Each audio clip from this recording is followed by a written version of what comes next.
పటాన్చెరులో బూత్సోళ్లు enter అయ్యారు.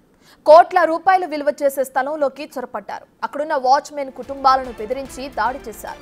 Defence కాలనీలో జరిగిన ఈ ఘటన స్థానికంగా కలకలం రేపుతుంది. పటాన్చెరు ఎమ్మెల్యే గూడెం మహిపాల్ రెడ్డి అతని సోదరుడి వల్లే ఈ భూ కబ్జాల ప్రయత్నం జరిగిందని బాధితులు ఆరోపిస్తున్నారు.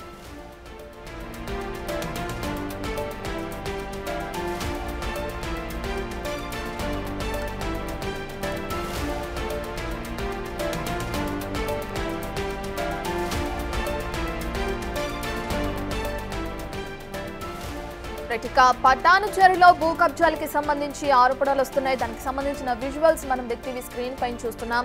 కోట్ల రూపాయలు విలువ చేసే స్థలంలోకి కొంతమంది అక్రమార్కులు చొరబడి అక్కడున్న వాచ్మెన్ కుటుంబాలను బెదిరించి దాడి చేశారని చెప్పి కూడా ఆరోపిస్తున్నారు. డిఫెన్స్ కాలనీలో జరిగింది ఈ ఘటన. అయితే ఇది స్థానికంగా కలకలం రేపడం కూడా మనం చూస్తున్నాం. పటాన్చెరు ఎమ్మెల్యే ఎవరైతే ఉన్నారో గూడెం మహిపాల్ రెడ్డి అతని సోదరుడి వల్లే ఈ భూ కబ్జాలు జరిగే ప్రయత్నం కూడా జరుగుతుందని చెప్పి అక్కడున్న బాధితులు ఆరోపిస్తున్నారు. కొంతమంది ఇప్పటికే స్థలానికి సంబంధించిన ఆ ఇనుప గేట్లని సంబంధించి కూడా తోసుకుని లోపలికి రావడం కూడా మనం చూస్తున్నాం. రౌడీలాగా బిహేవ్ చేస్తూ కూడా అక్కడ ఉన్న వాళ్ళని భయభ్రాంతులకు గురి చేస్తున్న విజువల్స్ ను కూడా మనం బిగ్ టీవీ స్క్రీన్ పైన చూస్తున్నాం. అక్కడున్న ఎమ్మెల్యే అండదండలతోనే ఈ విధంగా వాళ్ళు రెచ్చిపోతున్నారని చెప్పి కూడా బాధితులు ఆరోపిస్తున్నారు.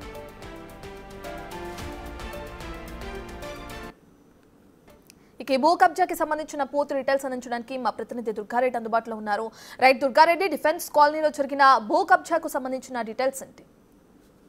ఇప్పటివరకు అయితే ఎమ్మెల్యేలకు సంబంధించిన అనుచరులు వచ్చి దాడులు చేశారని చెప్పి పలువురు ఆరోపణలు చేస్తున్నారు. పోలీసులకు ఫిర్యాదు చేస్తే కూడా పట్టించుకోవడం లేదని చెప్పి రాష్ట్ర ముఖ్యమంత్రి కూడా ఈ విషయం తీసుకెళ్లి పరిష్కారం చేసుకునే ప్రయత్నం చేసినా కానీ ఎక్కడ వాళ్ళు విఫలమవుతున్నట్టుగా కొంత బాధితులు ఆరోపణలు చేస్తున్నారు. నిజంగానే ఒక ఎమ్మెల్యే అంటే ప్రజాప్రతినిధి, ఆ నియోజకవర్గంలో ఏదైనా సమస్య ఉంటే పరిష్కారం చేయాలి. ఆ దిశగా ఏమన్నా ఇద్దరి మధ్యలో ఏమైనా భూ విభేదాలు ఉంటే పరిష్కారం చేయాలి. కానీ తనకు సంబంధించిన అనుచరులు వచ్చి దౌర్జన్యంగా దాడి చేసి వాళ్ళు ఇనుప గేట్లు బద్దలు కొట్టి లోపలికి వెళ్లి దౌర్జన్యంగా వ్యవహరిస్తున్నారని చెప్పి పోలీసులకు సాక్ష్యాధారాలతోటి విన్నవించుకున్నా పట్టించుకోవడం లేదని, అదేవిధంగా ముఖ్యమంత్రికి ఆయన కూడా కాంగ్రెస్ 30 ఏళ్ల నుంచి ఉన్నాడు, భూ పోరాటం అంటే కబ్జాలో ఉన్నాడు. ఆ తర్వాత కబ్జాను కాదు తన సొంత భూమి అని చెప్తున్నాడు. నిజంగా ఏదైనా పరిష్కార సమస్య ఉంటే వాటి పరిష్కారం చేయాలి. కానీ నిజంగా 20 మంది వచ్చి దాడి చేయడం, ఆ తర్వాత తన ఎమ్మెల్యే అనుచరులు అని చెప్పి బహిరంగంగా కూడా వచ్చి దౌర్జన్యం చేయడం ఏంటని ప్రశ్నించినా కానీ వాళ్ళు భయభ్రాంతులు గురి చేస్తున్నారని చెప్పి బాధితులు ఆరోపిస్తున్నారు. దీంతో పాటు మనం చూడొచ్చు, నిజంగా ఎమ్మెల్యే మీద కూడా గతంలో చాలా సందర్భాల్లో ఫిర్యాదులు వచ్చినాయి, పట్టించుకోలేదు. ఇప్పుడు కాంగ్రెస్ కు వచ్చిన పటాన్చెరు ఎమ్మెల్యే గూడెం మహిపాల్ రెడ్డి బీఆర్ఎస్ పార్టీకి రాజీనామా చేసి కాంగ్రెస్ కు వచ్చిన తర్వాత కూడా ఆయన తీరు మారలేదని చెప్పి కాంగ్రెస్ నేతలు ఆరోపిస్తున్న తరుణంలోనే ఈ భూ వివాదం మళ్లీ బయటకు రావడం, దీంతో పాటు అక్కడ సీసీ కెమెరాలు ధ్వంసం చేయడం, భయభ్రాంతులు గుర్తు చేసిన విషయాలతో పాటు మనకు బాధితులు చెప్పే విషయాన్ని కూడా పరిగణలోకి తీసుకోవచ్చు. దీంతో పాటు ఇప్పటికైనా పోలీసులు కానీ అక్కడికి వెళ్లి వాస్తవం ఏంది, స్థలంకు ఎందుకు గొడవ జరుగుతుంది, ఇప్పుడు పరిస్థితి ఏందనే రెవెన్యూ అధికారులు అక్కడ పోలీసులు అక్కడ వెళ్ళిన తర్వాత కొంత సమస్య పరిష్కారం అయ్యే అవకాశం ఉంటుంది. కానీ ఆ దిశగా చేయకపోవడంతో భయభ్రాంతులకు గురవుతున్న విషయం అయితే మన దృష్టికి వచ్చింది.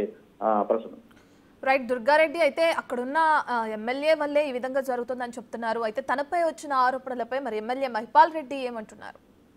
అంటే ఇప్పటి వరకు అయితే నాకు సంబంధం లేదు అని చెప్పే ప్రయత్నమే చేస్తున్నా. అది కూడా మీడియా ముందుకు ఎమ్మెల్యే గూడెం మహిపాల్ రెడ్డి రావడం లేదు. తనకు సంబంధించిన అనుచరులు వర్గమే ఖచ్చితంగా చేస్తున్నారు. ఇంతమంది మనం విజువల్ చూడొచ్చు. ఇప్పుడు విజువల్ నిజంగా 30-40 మంది ఒకే చోట ఒక ప్రాంతానికి వచ్చి ఆ ఇనుప రేకులను వాళ్ళు తీసేసుకొని గేట్లు బద్దలు కొట్టి లోపలికి వచ్చి సీసీ కెమెరాలు ధ్వంసం చేసి ల్యాండ్ స్వాధీనం చేసుకునే ప్రయత్నం చేస్తున్నారు. అంటే వీళ్ళంతా వీళ్ళు ఎవరు ఏంది, పోలీసులు 5-10 నిమిషాల్లో కేసు విచారణ చేసి వాళ్ళ మీద కేసు నమోదు చేస్తే వాళ్ళు ఇంకా ఎవరున్నారు ఏంటి కథని బయటకు వచ్చే అవకాశాలు ఉంటాయి.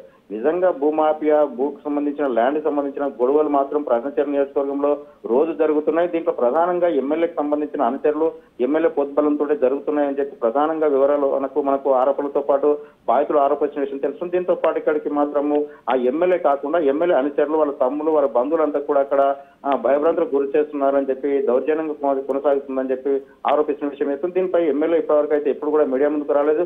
ఈ విషయంలో ఆయన సంప్రదించిన ఆయన ఆ మాట్లాడే పరిస్థితి లేదనే విషయం మనకు తెలుస్తుంది. దీంతో పాటు మనం 2-3 సందర్భాల్లో కూడా ఆయన కాల్ చేసినా కానీ లిఫ్ట్ చేయకపోవడము, లేకుండా ఆయన సంబంధం లేదని చెప్పి దాడి వేసే ప్రయత్నం చేస్తున్నాం తప్ప వాస్తవానికి నిజంగా ఒక ఎమ్మెల్యే లేకుండా ఇలాంటి వివరాలు జరుగుతుంటే ఆ పోలీసులు కేసు పెడితే ఎవరిలో వాస్తవం జరుగుతుంది ఏంటి అనేది కూడా బయటకు వచ్చే అవకాశాలు కనిపిస్తున్నాయి. కానీ ఎమ్మెల్యే అనుచరులు చేస్తున్నారని చెప్పి బాధితులు ఆరోపించారు. పోలీసులకు వెళ్ళినా, రెవెన్యూ కార్యాలయానికి వెళ్ళినా అక్కడ ఎక్కడ కూడా న్యాయం జరుగుతలేదని చెప్పి రాష్ట్ర ముఖ్యమంత్రి దృష్టికి తీసుకెళ్లాలని చెప్పి ప్రధానంగా మనతో కోరడం జరిగింది ఆ భూ బాధితులు. ప్రశ్న రైట్, థ్యాంక్ యూ దుర్గారెడ్డి.